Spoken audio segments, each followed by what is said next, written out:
the famine was severe in the land. And when they had eaten up the grain which they had brought from Egypt, their father said to them, Go back, buy us a little food. But Judah spoke to him, saying, The man solemnly warned us, saying, You shall not see my face unless your brother is with you. If you send our brother with us, we will go down and buy you food. But if you will not send him, we will not go down. For the man said to us, You shall not see my face unless your brother is with you. And Israel said, Why did you deal so wrongfully with me as to tell the man whether you had still another brother? But they said, The man asked us pointedly about ourselves and our family, saying, Is your father still alive? Have you another brother? And we told him. Could we possibly have known that he would say, Bring your brother down? Then Judah said to Israel his father, Send a lad with me, and we will arise and go, that we may live and not die, both we and you and also our little ones. I myself will be surety for him. From my hand you shall require him. If I do not bring him back to you and set him before you, then let me bear the blame forever. If we had not lingered, by now we would have returned this second time. And their father Israel said, If it must be so, then do this. Take some of the best fruits of the land in your vessels and carry down a present for the man, a little balm and a little honey, spices and myrrh, pistachio nuts and almonds. Take double money in your hand, and take back in your hand the money that was returned in the mouth of your sacks. Perhaps it was an oversight. Take your brother also, and arise, go back to the man. And may God Almighty give you mercy before the man, that he may release your other brother in Benjamin.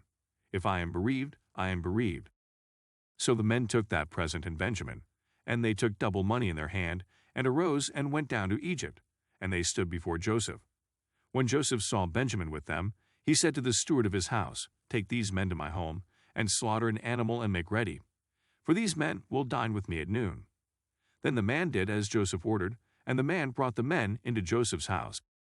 The men were afraid, because they were brought into Joseph's house, and they said, It is because of the money, which was returned in our sacks the first time, that we are brought in, so that he may make a case against us and seize us, to take us as slaves with our donkeys.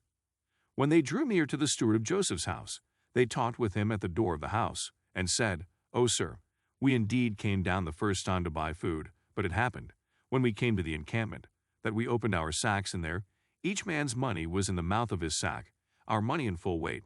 So we have brought it back in our hand. And we have brought down other money in our hands to buy food. We do not know who put our money in our sacks. He said, Peace be with you. Do not be afraid.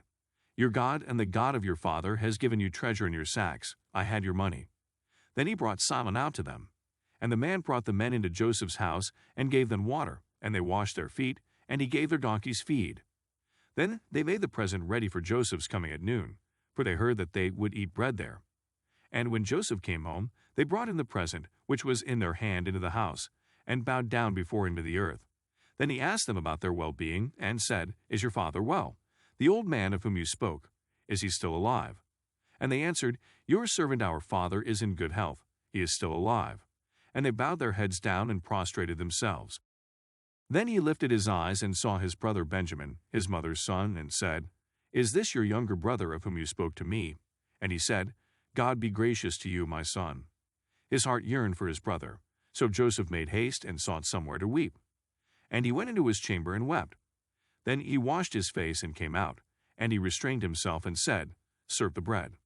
So they set him a place by himself, and then by themselves, and the Egyptians who ate with him by themselves, because the Egyptians could not eat food with the Hebrews, for that is an abomination to the Egyptians.